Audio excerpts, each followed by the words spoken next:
ladies and gentlemen, first and foremost, I want to give a shout out to Roger Meadows for sending me this story because I was on vacation when this happened and I probably wouldn't have known about this, but something happened in New York, and that involves Donald Trump's polling with Black voters in New York.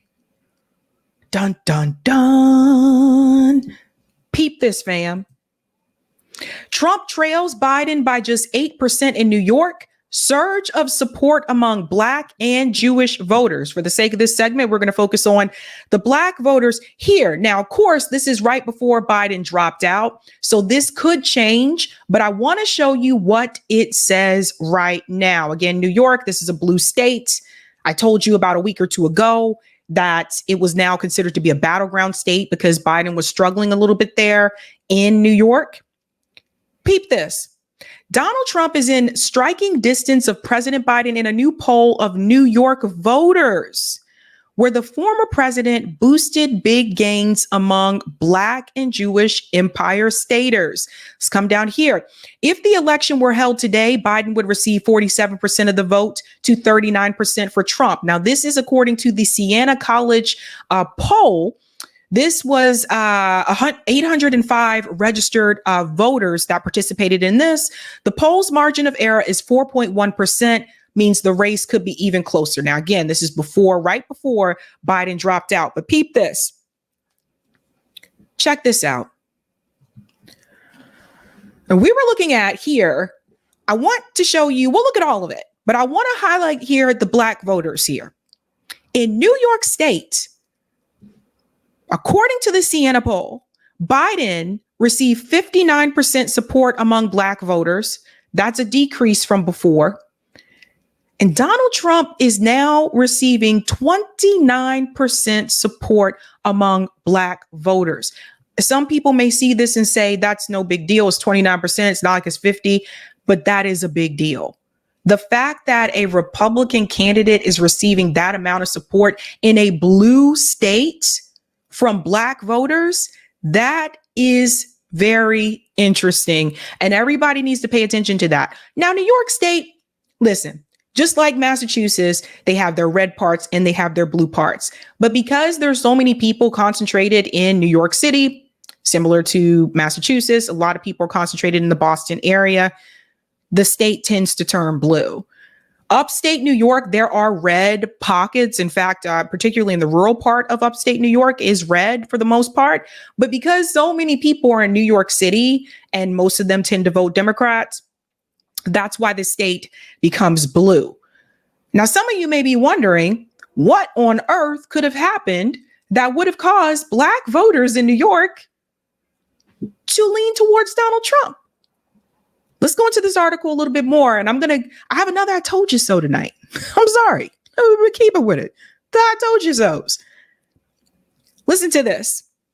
We are going to win New York. This is the presumptive Republican nominee, 78, claimed at May 23rd South Bronx rally. That was when he had the rally in the Bronx. The Siena survey found that Trump is supported by 29% of Black New Yorkers and 26% of Latino residents ahead of his November 5th rematch against Biden. Again, this could change now that it's Kamala instead of Biden.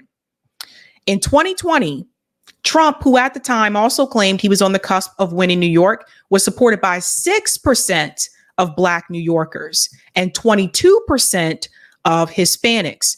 So that is a significant increase for Donald Trump among the Black voters. He went from 6% in New York to 29%. This is not something I think people should just wave off. It also shows here, let me go down here, right about there. The 45th president, who grew up in Queens but changed his state of residence to Florida while in office, is significantly outperforming other Republicans, with the same Siena poll finding that the GOP 15 percentage points behind on the generic congressional ballot, 50% to 35%. The ex-president lost New York to Biden by 23.1 percentage points 4 years ago and suffered a 22.5 percentage point defeat against Hillary Clinton in 2016. This part right here is important. The last Republican to win the state of New York was Ronald Reagan in 1984. And just one GOP nominee has topped 40% support since 1992. George W. Bush, who got 40.1% of the New York vote in 2004. So, what is happening here? Let's go back up. Again, this was recent, right before Biden dropped out. Donald Trump now has 29% support from Black voters in New York State. Let's dig a little bit deeper. I want you to hear from some of those voters that said that they are going to support Donald Trump. So again, this is from Spectrum News. Again, Black New Yorkers. I can't play the video because it's local news and local news has copyright. So sorry about that. So I'll just go to the text here. Some Black New York voters discuss their support for Trump. People need to hear this. Again, this is also they're highlighting that Siena College poll. Madeline Brahmi said in November she'll vote for Trump, although there was a time in her life when voting for Trump would have been unthinkable. I was a 45-year loyal Democrat. In 2016, Brahm did not vote for Trump, but she did in 2020.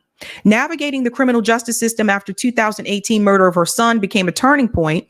Now a vocal supporter of Trump, Brahmi even took the stage during the Republican National Convention in Milwaukee.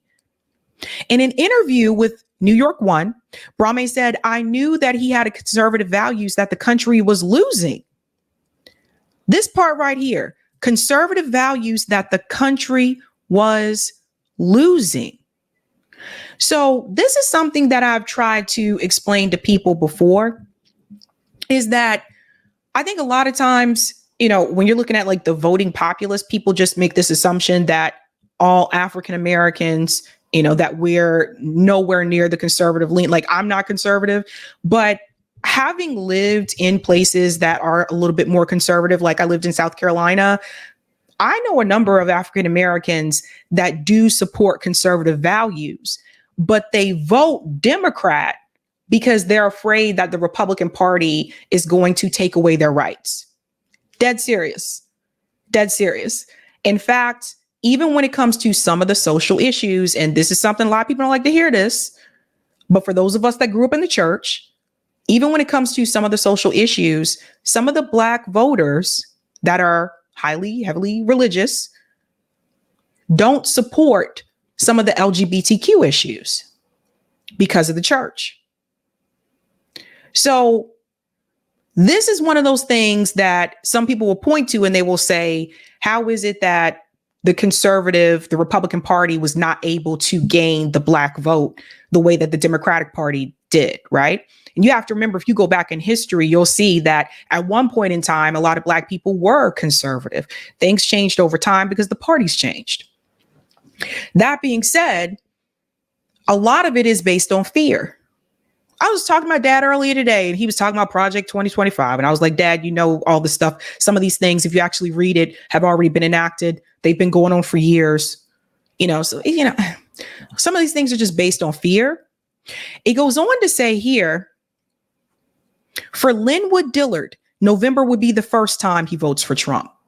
As a business owner, Dillard said during the pandemic, Trump was giving a lot to the people that were small business owners. This is another thing that I've heard from Black voters.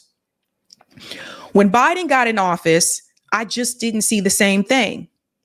Brahmi said when it comes to inflation, she's felt the financial squeeze during the Biden administration. So we're getting down to the economic issues, the bread and butter issues, right? The middle class has been pushed down to the working poor, and the working poor have been pushed down to the working dirt poor. That's what's happening. That's coming from Brahmi. I'm among the working dirt poor, and I'm so sick and tired. So this is one of the things that I have heard from Black voters that I talked to out on the street. And I said, why are you leaning that way? You weren't leaning that way before. And they bring up the economic issues. Number one concern for most voters is the economy. I don't own a small business, but having talked to people that did own small businesses, they did say they appreciated what they got from Donald Trump during that time. Now, we got to get to another part of this discussion that brings in the Democratic Party. Because for the longest time, the Democratic Party has relied on our vote, on the Black vote, but they haven't really done anything for the Black community. And I want to take you back to something that was revealed. One of the things that was revealed with the Nancy Pelosi emails when it came to BLM. Peep this, fam. I tweeted this a couple of days ago. Listen to this. These were instructions for Democrat politicians during the George Floyd protest. Don't offer support for concrete policy solutions. Listen to this, guys. This has continued with any ask from the Black community. They implement policy for every group except Black people. You don't owe them a damn thing. And we'll look at this. This is straight from that information that was revealed from Nancy Pelosi's email. Tactics: meet with local activists. If approached by BLM activists, campaign staff should offer to meet with local activists. Invited BLM attendees should be limited. Everybody paying attention, right? It should be limited. Please aim for personal or small group meetings. Listen to their concerns. Don't offer support for concrete policy positions. Frontline district staff should meet with activists. Again, we want to focus on number 2. Don't offer support for concrete policy positions. Ladies and gentlemen, the Democratic Party has been doing this to the Black community as long as I've been alive. They'll pander to you. They'll offer you symbolic gestures, but it's revealed right here in the instructions that was given to the Democrat politicians. Remember, at that point in time, wasn't Nancy Pelosi Speaker of the House? So what was told to Nancy Pelosi and to get her sheep in order was not to offer any support for concrete policy positions. And I have seen this happen with every interest or concern that has been brought up by the Black community to the Democratic Party. They pander to you. They kneeled in kente cloth. They gave you Juneteenth as a holiday. But when you start asking for real reform, real change, real material conditions, they're not offering you any concrete policy positions. This is how someone like Donald Trump was able to beat Hillary Clinton. This is why Donald Trump now has 29% of the Black vote in New York. You can't just continue to do this. You can't just continue to pander to Black Americans and expect us to just show up and stand in line for 10, 14 hours at some of these polling stations to vote for a party that doesn't give you anything. It doesn't do anything to help the community.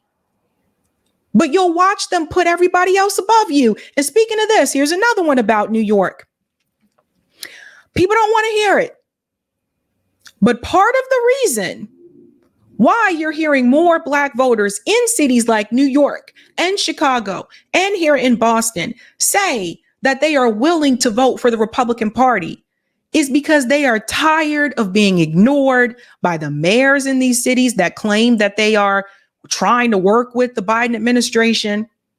All Democrat mayors, they are tired of being ignored. They're tired of their communities being neglected, but they are watching other groups come into their communities. And these mayors are giving them everything. Now, I brought this up back when? When it was brought to my attention that Mayor Adams was giving things to migrants that he wasn't willing to give to Black New Yorkers who grew up there. This is not to shame migrants. I have no problem with international community. I have no issue. I understand why they're coming here. They're coming here because our government destroyed their countries. And you got to take it all the way back to that. Because if our government would have left those countries alone, those people would still have a country that they can live in that is doing okay, or at least well economically. Our government has put so many sanctions on all these different countries. These people have nothing left. Nothing left. Look at how they destroyed Haiti. Look at what they did to Venezuela. Okay? Country after country. But now what you have happening is you have corporations, you have CEOs, you have the billionaire class, you have corporate interests that has found a way to pit the workers against each other. And now they're doing this with the migrant community versus the Black American community. Eric Adams is no different. Think about this when you wonder why he has 29% of the vote in New York. Listen. What? Adams insisting the prepaid cards would curb the cost of inefficient food distribution that has led to expensive food waste, potentially saving taxpayers roughly $7 million a year. Adding the cards can only be used for food and baby supplies, with a limit of up to $1,000 per month for a family of 4. If this is successful, we're going to expand it even more. The pilot program drawing immediate criticism, including from rapper 50 Cent, who went on to social media to vent his frustration, writing, "Maybe Trump is the answer." Now, 50 Cent is a rapper, a celebrity, but he's also from New York. And I don't agree with him on everything either. He can be an ass sometimes. He can be an ass sometimes. But he came out swinging against Eric Adams and basically was like, G-unit. Because you can go to the Bronx. You can go to some parts of Brooklyn. A lot of Brooklyn's been gentrified now since I've lived there. And you just see just people just living in despair. Buildings falling apart. One disaster away from crumbling to the ground because the infrastructure is so bad. And people were upset because they said Eric Adams is giving them debit cards, giving them $1,000 a month, when there are Black New Yorkers that don't even qualify for SNAP benefits. This was when it was first announced, by the way. The benefits have increased since then, if you didn't know. Okay, they've increased since then. I have spoken to Black New Yorkers, Black people in Chicago, Black people here in Boston, and from what I have seen and what I've been told, they're showing me that some of these, the amounts on some of these debit cards exceed what they get for SNAP benefits. For those who don't know, SNAP, like food stamps, that's for food as well. So you can't treat people in such a way and then wonder why they are deciding not to support the party anymore. Let's go on a little bit more here. I told 50 Cent to hit me up. I would love to explain it to him. And over the weekend, Texas Governor Greg Abbott joining the choir of criticism while on Fox News, calling the program insanity. It may be the most reprehensible thing that I've seen take place over the past 48 hours. It's the latest effort by New York City officials to deal with the ongoing migrant surge. More than 173,000 migrants and asylum seekers have arrived in New York City since the spring of 2022.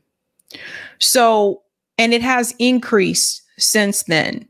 Now, Jamie says $1,000 a month is ghetto housing. So they're not paying for housing.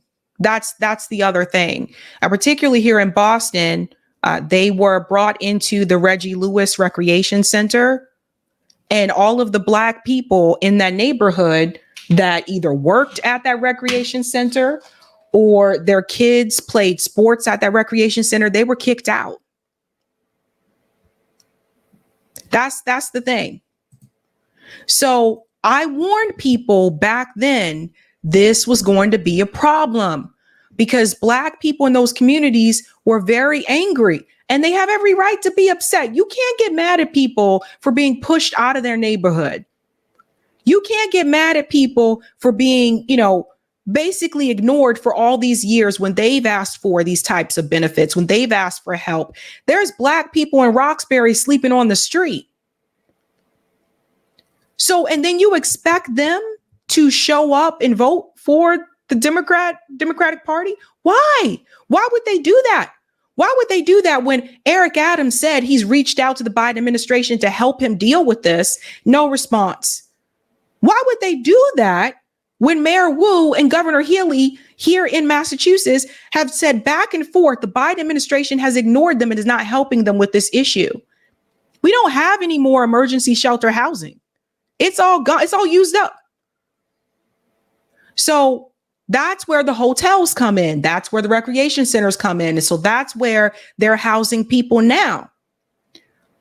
But what you can't do is you can't sit up there and look past the people who were born there, grew up there, or those who came here legally, and they've been asking you for help and support, and you tell them the city doesn't have the funding. But when another population comes in, again, it's not their fault, they're here. When another population comes in, you're willing to do what you need to do to help them. And then they wonder why. I've spoken to a number of Black voters that have told me to my face they are not happy with the issue at the border. Now, is that a conservative point of view? Or is it their reality because of what is happening in their neighborhood? This is one of the things that bothers me about the partisan situation. Not everything is a partisan issue. Sometimes things are just facts. Now, I want you to see this video because I thought this was interesting. This account, Cornbread, posted this on X. Young Black Americans of the U.S. listen.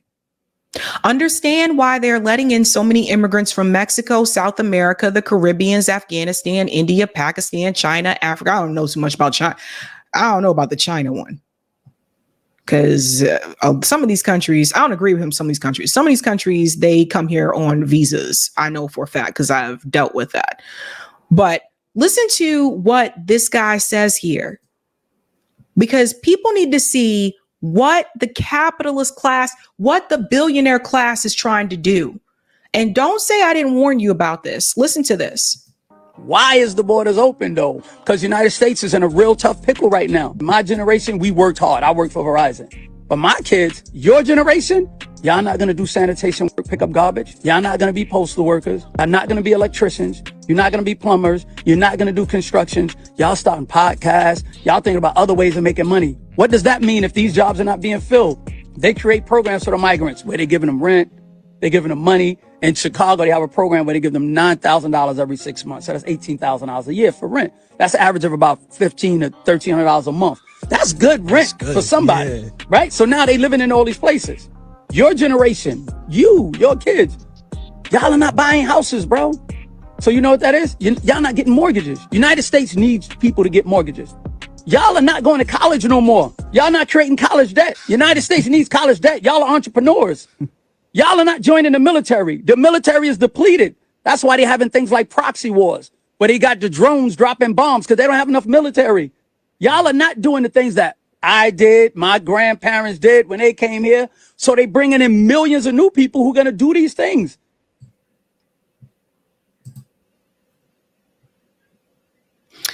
I was thinking about this as well.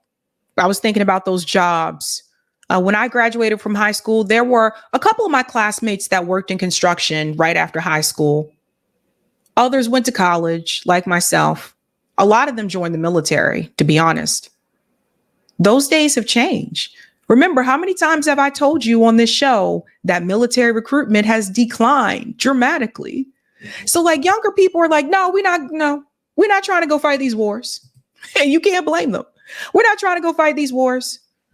No. And I don't think there's anything wrong with the things that he was saying about the careers that younger people are choosing to do. Like they want to be entrepreneur. I don't think there's anything wrong with that. That being said, though, those other jobs still need to get done. You still have to have construction workers. That has not been taken over by AI. You still have to have electricians, carpenters. I mean, you need people to do these jobs. Now, recently, there was a report that more and more Gen Z are choosing to go into the trade fields because they don't want the student debt. And I think that's great. Trust me, you don't want the student debt. You don't want the student debt if you don't need it. But the point of this is what you see right now happening in New York can happen all over this country. 29% of Black voters in New York, according to that Siena poll, are supporting Donald Trump. And I think people need to take the Democratic Party in particular. I think you need to take a step back and re-examine what has happened to that party and ask yourself why that is.